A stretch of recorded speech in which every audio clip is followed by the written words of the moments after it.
murtiba ahayd geelow daaq oo maalintaad gamboor daaqda lagu yaabaa anigoo ah madaxweynaha jamhuuriyadda Somaliland in badan ayaa meermeeray oon wadamo badan tagay oon arrimo ka soo dhamaystay maanta waxay u eg tahay tii ugu adkayd ee aan ku gu'i lahaa arrintanna rag baa igula taliyay inaan dowladda Qatar hor fariisto oo aan kala hadlo arrimo badan ragga igula taliyay waxaa ka mid ah Dr. Cabdiraxmaan Beyle waa nin wanaagsan oo hawlo badan qabtay laakiin walwalka iyo walbahaarka wuxuu iga hayaa guriga noqoshadayda waxaan mujaahidiintii iyo shacabka Soomaaliland la hortagi doono waliba Hargeysa iyo Burcad dadka ku nool Assalaamu alaykum arintaasi madaxweyne wa alaykum assalaam wa rahmatullahi wa barakatuh seetay ma fiicantahay aad baan u wanaagsanahay Dr. Cabdiraxmaan Beyle imminkan ka hadalkaaga hayay nin dhiiran oo dhiifoon inaad tahay laakiin caawa arrin adag ayaa maskaxdeeda ku meeraysa maxay tahay arrintaasi waxa weeye waa kulanka aan dowladda Qatar iyo madaxdeeda la yeelanay iyo warqadan baaseelna laga soo daba diray aynan isku ogeyn waxa ku qoranna aad adigu ogtahay wali waad igaga aqoon badan tahay walwalkaas caawiya haya mudane madaxweyne haye warqadan horta waad ka gabasaa والله warqadan ka gabasaa وياه kulankan iyo hawlahan aynu galnay waa hawlahan horta muddo waxaan ka fikriyay ma aha waxa ay ku dhashay ma وياه ilaa intaan dawladda Soomaaliya jooga wasiirka ahaa ma garanaysa si wanaagsan ninkii hore handaraab صح xashkan ku kulannay xitaa oo waad kulanteen ba xashkan ku kulannay وياه waa iga diiday ninkaasi ayaa jannada waa horan gari lahayn ba maanta janna in horta galnay horta bishaarayso horta qaale waxaynu u baahanahay malaayiin dollar badan siinay horta وياه qadar waa taqaanaa si wanaagsan waa wadan yar laakiin dhaqaale ilaahay ku manaystay وياه dhaqaalihii dadkeena waa yar yahay صح dadkeena sankeena subax ka kashwana وياه macal xoolahaynu baasto karanayo suuq الله إله dalku wuu nimcoobayaa وياه caasimada waynu soo raraynaa وياه hargeysa ka dhigaynaa عاصمته tan muqdishoba gebigeedaba ما مقدشة إنه صار رأينا muqdisho waynu soo raraynaa كذا هالكا دكتور بيلو ها. سيدا عاد شيكتي دلك قدر ودل سامين دنيا كلها مت سياسات يمت دقالة haye lacagtan la yiri waa la idinsiinayaa ee malaayiinta marka hore anigu waan ku farxay haddana waxa iga nixiyay warqadana iga nixisay ma ii hubtaa warqadan inaysan maanta gaari doonin nimankii miciyaha lisanayay ee seefaha watay mujaahidiinta kuwan ka adkaanay baad madaxweyne ka fikiraysa walaalo kuwan waan ka adagnahay waa gartay kuwani waynu ka adagnahay Allahu naxariista cigaal baa ka adkaaday iska daa wax kale hadda waa mujaahidiinta waa inay sheegayso waa runta waa ilka beela nimankani waa yahay ili kuma hadhin halka markaad marinayso waxa tiri waxba la soo rarayaa ma yaani dawladan waxay nagala hadashay aniga adiga waan wada fadhinay waxay ahayd laba qodob oo ugu muhiimsan mudane labada qodob mid wuxuu ahaa dawladda Soomaaliya iyo inaga inaan wada fariisano wada hadalno mustaqbalkana aan dawladnimadii Soomaaliyeed soo celino waad ogtahay lacagtan tirada badan ee containerada ku jirana arintaas ay daba socotaa hadda ma waxaadna leedahay dawladii Soomaaliyeed oo soo taagan ayaan inta caasimadeeda soo rarno oo Hargeysa keeno oo calankii shalay 60kii aan qaadnay aynu amar geynay ayaan haddana maanta Boorama iyo Hargeysa iyo Burca ka taagana ma sidaas arinku waa sida dawladda xamar way ku qasban tahay horta waxay naga abuurnay ma soo moogid inaga dawladdu nagu yihiin waa sax laakiin inaga waxaan garan lahayn haddaan waa hore garan lahayn maanta sareyno ka tilahayn laakiin waxaanu garan weynay inaynu calanka ummadda Soomaaliyeed ee inagu ugu horeynay ee halkan ka taagnay beerta xorriyadda inaan inagu harsano oo iyagu noo yimaadaan bay ahayd oo waxa leedahay 26 June hadda marada ay tawxiidku ku qoran yahay nawaashay haye nimankan imika sida ilaahay ka cabsanayso ee leedahay waa mujaahidiintii waxay nagu waaleen waxa weey marada tawxiidku ku qoran yahay nagu sireen waa gartay haddaan calanka haysan lahayn ummadda Soomaaliyeed oo Hargeysa oo lahayn anagoo halkayga la soo noqonay calankaygina waa kan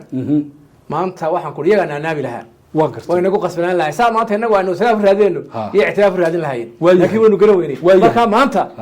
waa maalinteeni waxa sheekh waa ki hadlay yiri ma taqaan wax kasto ay raali ku yihiin habeenka ma aad fahmin waxa meesha ka socda waan la socdaa diyaar baan waynu soo raraynaa waan kuri warqadana kaylow hal hees baa ku filan abwaana waa dadkaan akhriya maskaxdooda dadka brainkooga nin akhriyaan anigu Hargeysa iyo Burco hal heesan ugu dhufan ayada gebigooga oo marqankana de isu qabsado de soo lacag ma hayno wadi waa runta waa kasta iyo oday kasta iyo nin kasta hatta kuwa aad leedahay ka baqaso eelka beelay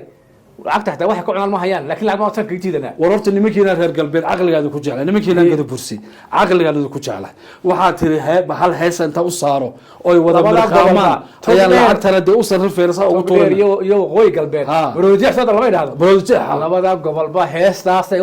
ugu qaylayaan baa xitaa loo duubaya BBC-da waayahay aqoon-yahanadii awdal waxaan ku ori waxay rabtaan nabad iyo rooti iyadu nabad iyo rooti bay rabtaa kaliya wax kale ma rabaan oo haddii calankii la keenay asoo nabad may haysan maanta rooti baa ku daran ayaga waniyo aqligaas naga maqnaa nabad iyo rooti markay helaan iyagu way marxab xitaa jaad iyo naga rabaan iyagu waa nabad iyo rooti xoog waayahay waa soo gunaanadaya maadaama uu wafti badan inoo joogo oo dad badan ay dibadda inoo taagayno waxna saxiixayno wadamo badan oo khaliijka ana ayna sugayaan hal arrin baan doonayaa inaad ii kala cadayso mudane haddii aynu arrimahaasi dhammaynay waad ogtaho carabtu dee waxa ay bixiyaan kama haraan imaaraadkana waa anagii heshiis la galnayo dee DP World dee company-ga ahaa marka arrintii imaaraadka iyo Ethiopia iyo Djibouti-na oo bulonositana way joogaan hadoogow waxaan ka yeelanaa iska ilow carabi isma diidana carabi صح hoosta ka xiriir habeenkii wada hadlaan markaan carabtu waaya marka caraba ka baqin Djibouti waxay baan toorana markaan caasimadii helnaan kan helno dad walaalo shacab walaalo nahay Djibouti hargeysa boor madinayna waa walaalo taas wada waaya arrintan xagga daqala maqal heesta ugu toorno ee gaamush baas ka soo horeysinayna waka gaamush waa nafay oo laba boorso lacag wada qofka hadlaba sanku kaga jiidaya waaya dalkood degan baan soo galanaa waa la ina soo dhaweynayaaba lacag baan sidnaa waaya asoo waxa tirahdaa ninku markuu hawaafo qadar buu tagaa waa meesha dhaqaalaha adduunyadu yaalo way waa run ninka tago oo lacag ka soo noqday waa run wada ogtahay awad university markay tagtay waa runta nimanka soo horta noogu horeeyo waxaan loo sheegay albaabo badan inay naga xireen laakiin annaga ka dambeyn doono mar haddii aan caasimadda soo rarnay annaga ka dambeyn hal arrin oo kale aan kugu daray awdal nimanka jooga ee qaarkood qaylqayliyayaan iyaga laftooda waxaa tiri nabad iyo fulan baa u daran Soomaa nabad iyo rooti waa u daran Soomaa qurbahan ku sheegay Soomaa nimanka qurbahan sheegaya ha hogaamiyaha Awdal State ha ilmaadeer baan nahayba ilmaadeer baad batihiinba warninkaaga waa dhamaysay ilmaadeer baan wax walba waa dhamaysay ana la hadlay birtole markiisa hadda adoo taagan baa garaacayaaba doctor waad mahadsan tahay waxaan kuu sheegayaa oo imika ii muuqda hogal khayr qabta oo nagu dii doonta oo gobolada waqooyi maashayn doonta Khartoum State of Somalia maxaan ka yeelinaa Khartoum hore nooga tagtay way naga tagtay de waa walaaladeen u baahan waa ehelkeeni laakiin waxa la soo dhaw markay halka gaadho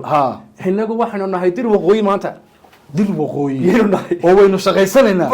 wixii ka guuray oo irarkii la sheegay xataa hadda doon waan u yeeranayna irarka way noo shaqeynaya hadda kadib way nala shaqeynaya caasimadii keenay dadka helatay aan soo dhaweysano waa irarba warninkaagan waxaan anaga ku joognaa saasan isku ogaanayna aqoontu markay shaqeey wada xageed maxaa yes anaga ma boobsay way shaqaysay kowde sidaas aan ku kala tagaynaa doctore raggaagiina wargeli heesti aad tiri waa gata loo